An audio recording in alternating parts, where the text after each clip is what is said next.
Journey of the Sparrows, Chapter 16. Teresa seemed happy as she sat on my lap in the crowded bus that we rode toward Reynosa, on the border. She patted my cheeks and laughed. "Teresa, Teresa, Teresa," I said. "Tisa, Tisa," she babbled back, her eyes blinking. "Maria, Maria," I continued, pressing her hand to my chest, but she only answered, "Mama, Mama." A little later, Teresa began to cry, and I gave her water and part of a tortilla.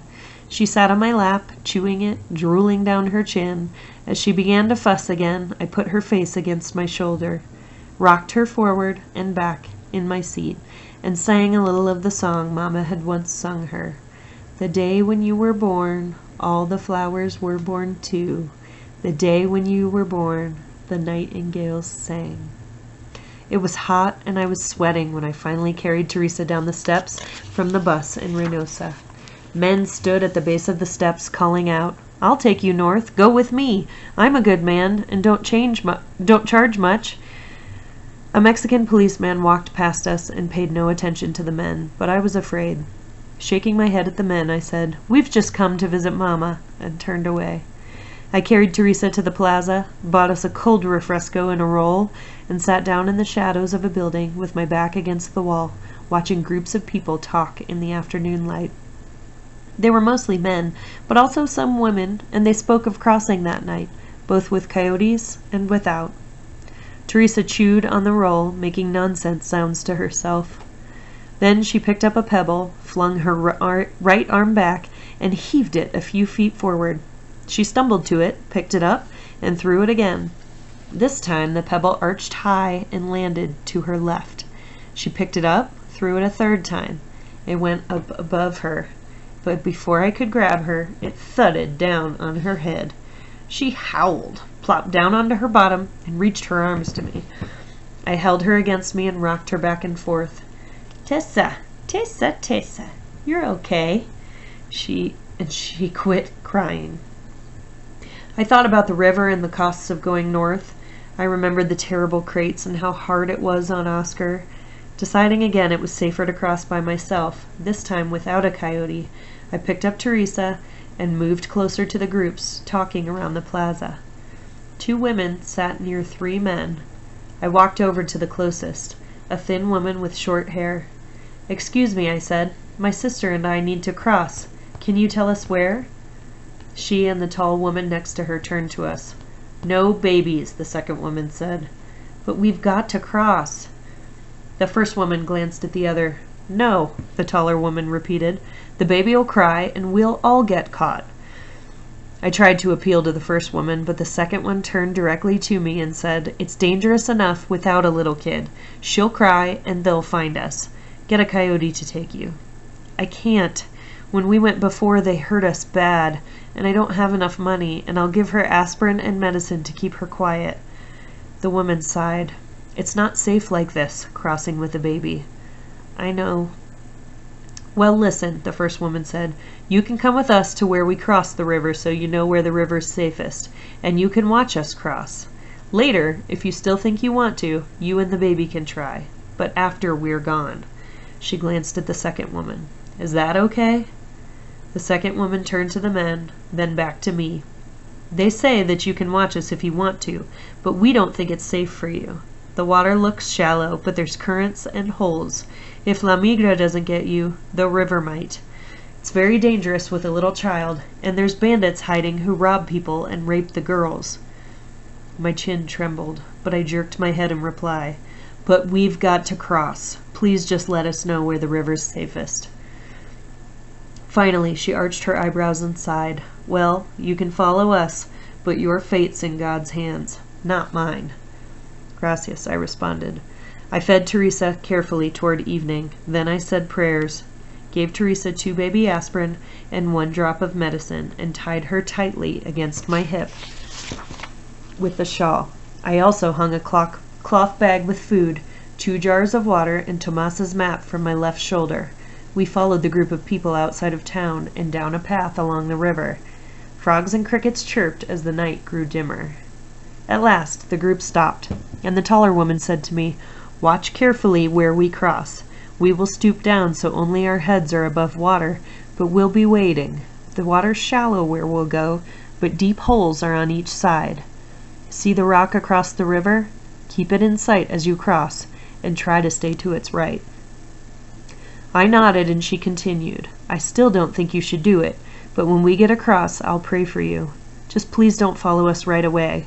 Otherwise, we might all get caught. I've got 5 children depending on me making it." I thanked her again. Teresa whimpered slightly, and I rocked her in my arms until she quieted. As I watched carefully, the group slid down the bank and into the river. The tall woman stood up for a second to show me that the water was shallow. Then she crouched down like the others so her body was not visible. I sat in the near darkness, and I thought I could see their heads as they crossed. Finally, it looked as if they climbed up the side of the bank. As I waited for time to pass, I prayed to Our Lady, forgetting my doubts, in searching the stars for the Virgin's veil. "Virgin Mary," I whispered, "forgive me for being so mad when we thought we'd lost Mama. Please don't hurt me by hurting Teresa. I'm sorry for everything. Forgive my sins. Help us, Our Lady. Get us back to Julia." I tried to picture Mama's face and held tightly onto Tomas's necklace. Finally, I decided it was time for us to try. Teresa was quiet on my hip, and I slid down the bank on my seat, trying to balance Teresa and the bag. I stepped into the water, clutching my sister, and saw the rock on the other side, visible in the moonlight. The mud at the bottom of the river was slippery, and I had trouble keeping my balance, but I lowered myself into the water, trying just to keep Teresa's and my head above it. She cried slightly when the cool water touched her body and reached her arms around me. I began to wade across, as much of our bodies underwater as possible, but I had trouble seeing the rock, and the current was strong. I decided to stand up straight for a moment to see if I could see the rock more clearly, but when I stood, my left foot slid on the mud. Teresa jerked in my arms, and the food and water pulled at my side. I tried again to stand, but I lost my balance, smashed my toes against a rock, and plunged myself and Teresa underwater. I thrashed my legs to find the bottom, but couldn't find it, and tried to kick my legs to bring us to the surface, but we stayed under. The current pulled Teresa out of my arms, and I grabbed for her in the muddy water. I felt her dress touch my hand and clenched it in my fist. The bag with water and food pulled us down, and I struggled to get its rope from my shoulder. Finally, I felt it float away. I kept thrashing with my legs, but the water pressed against me, crushing my chest from lack of air, and I saw the old Guatemalan woman from my dream, the quetzals flying toward me in her eyes. Then I felt something firm under my right foot, and I heaved myself and Teresa forward toward it until my other foot crashed into something solid. Now both feet touched bottom, and I jerked my body against the current toward the surface. My head broke through the top of the water, and as I stood up out of it coughing, I grabbed Teresa with both hands and wrenched her up out of the river. I saw her face in the dim light, but she didn't cough or move. I pulled her up over one arm and started pounding her on the back. Her head suddenly jerked, and she vomited. She coughed, gasped for air, vomited again, and started to scream. I felt joy as I heard her screaming in my arms, then remembered my pouch. It was still around my neck, so, stepping forward, 1 foot at a time, I waded back up to the shore of Mexico. We lay that night next to a tin hut, under some cardboard, crying. When I woke up the next morning, I saw a young woman with dark skin and long hair in a braid staring at me. "Holy Mary," she said, "what happened?" I sat up and looked down at Teresa and at my own body. We were swollen and bruised. But Teresa slept peacefully on her back, one arm thrown over her head, as Oscar often slept.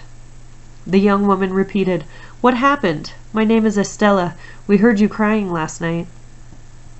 As I slowly told her our story, Teresa began to whimper, and I held her against me. The woman examined Teresa's cut and bruised arm. "Come inside," she said. I followed her into the tin shack. "This is my husband, Gilberto." She nodded toward a man and at a thin, sickly-looking boy. "That is our son, Juan. It is for his sake that we've got to cross. He keeps getting sicker. It's our only hope. We already lost our little girl." The woman shook her head, moving her long, dark braid. Here, I've got water and soap. We'll wash the baby's cuts. Teresa screamed from the burn of the soap, but I held out her arm firmly. Estella glanced over at Gilberto as she worked. They tried to wade across last night and almost drowned.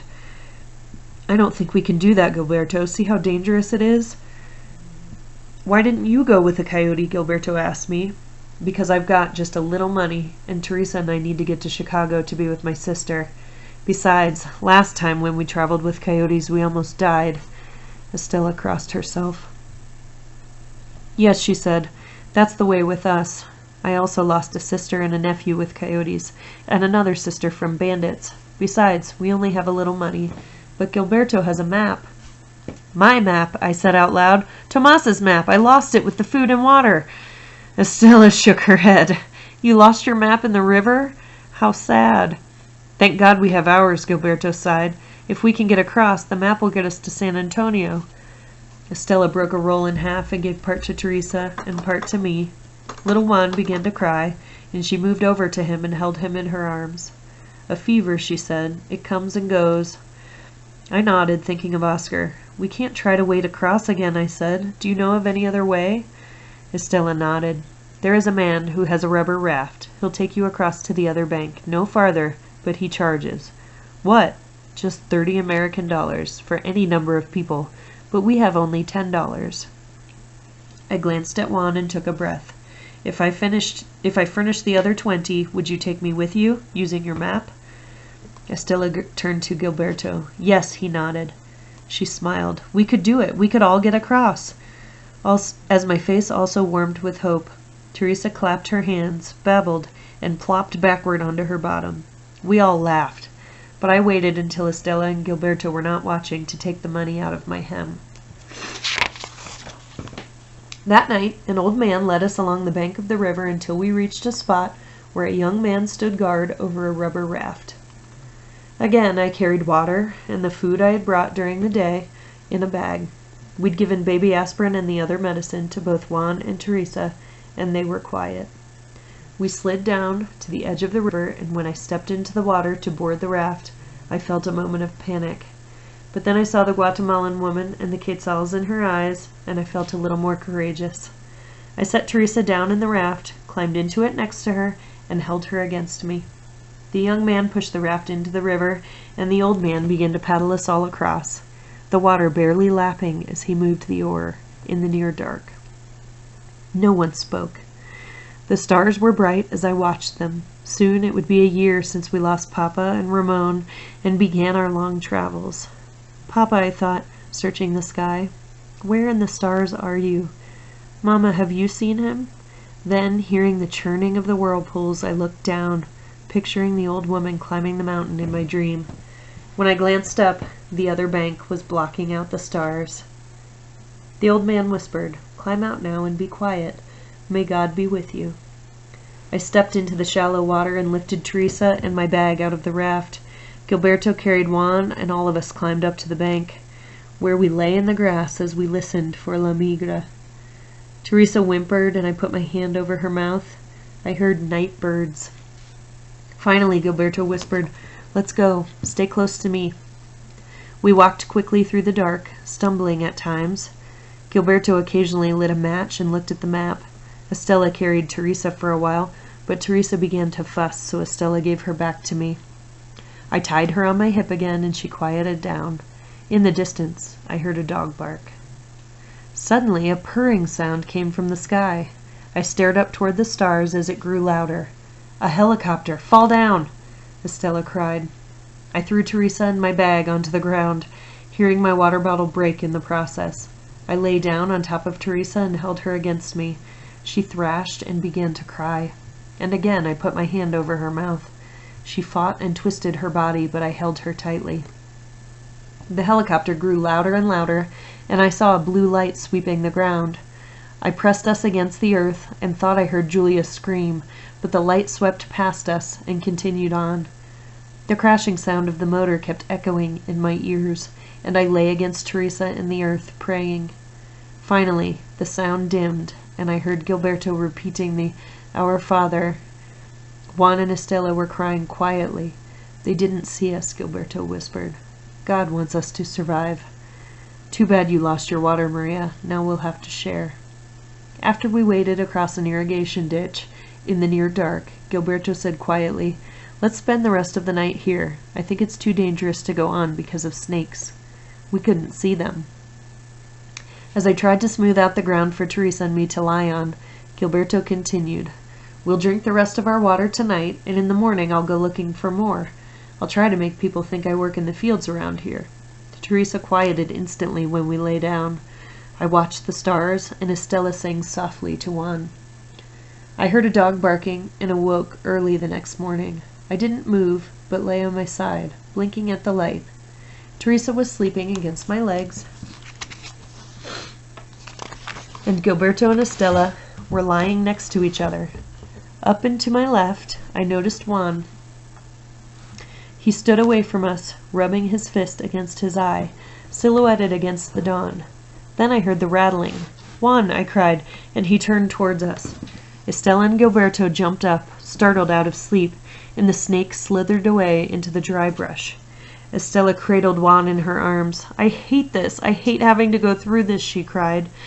A short time later, Gilberto left to search for water.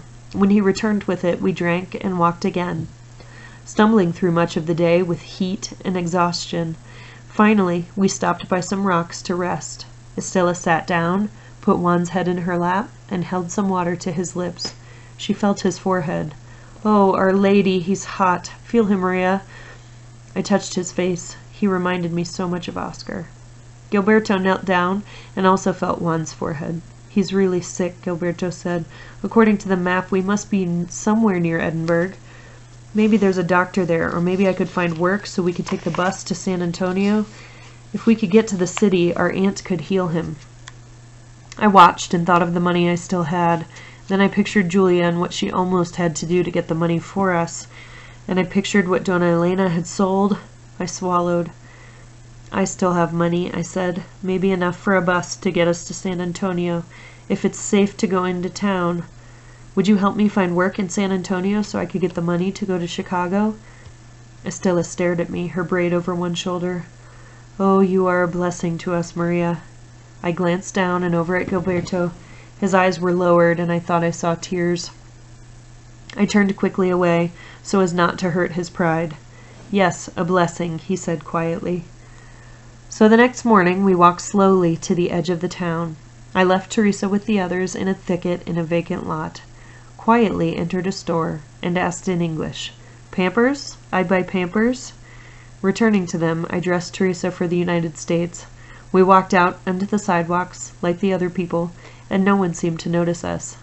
Finally, we came to a building marked Bus Depot. I opened the door to the building. Cool air struck my face, and I smelled disinfectant.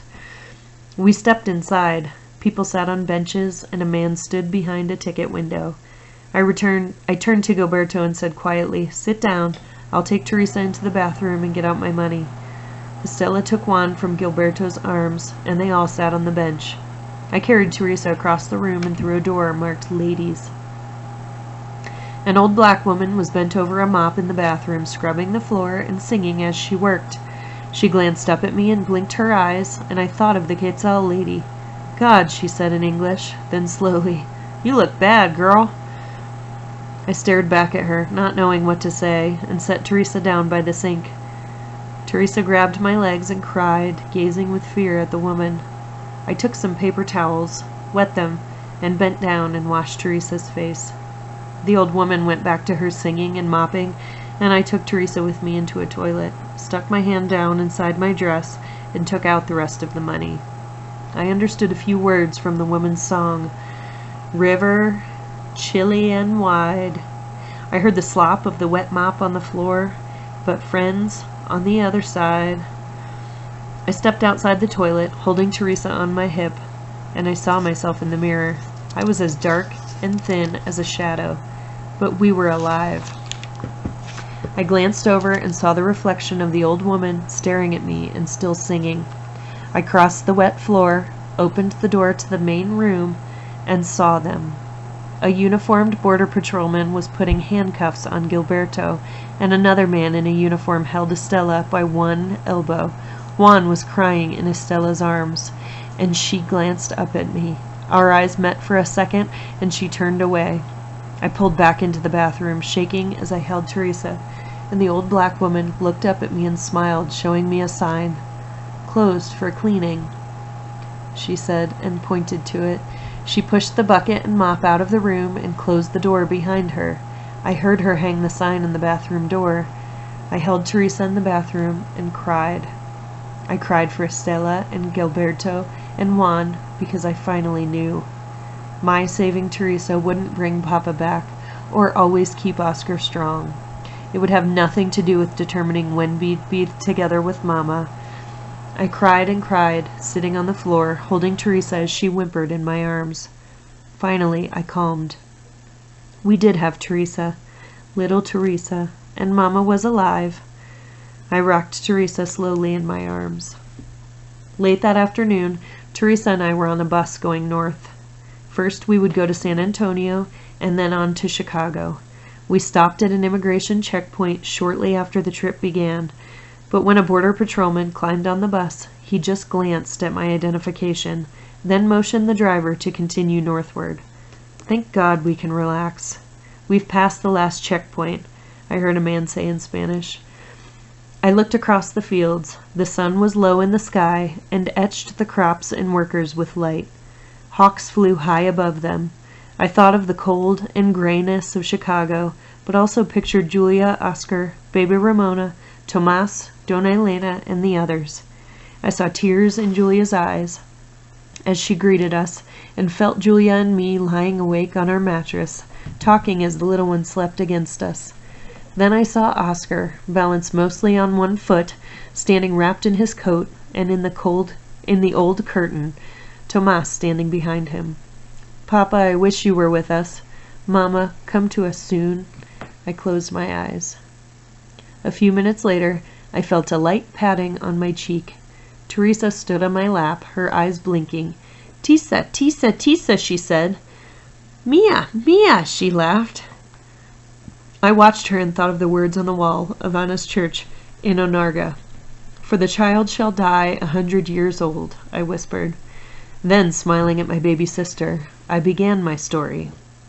In a warm village with 1,000 colors, there lived a little sparrow who loved a little girl.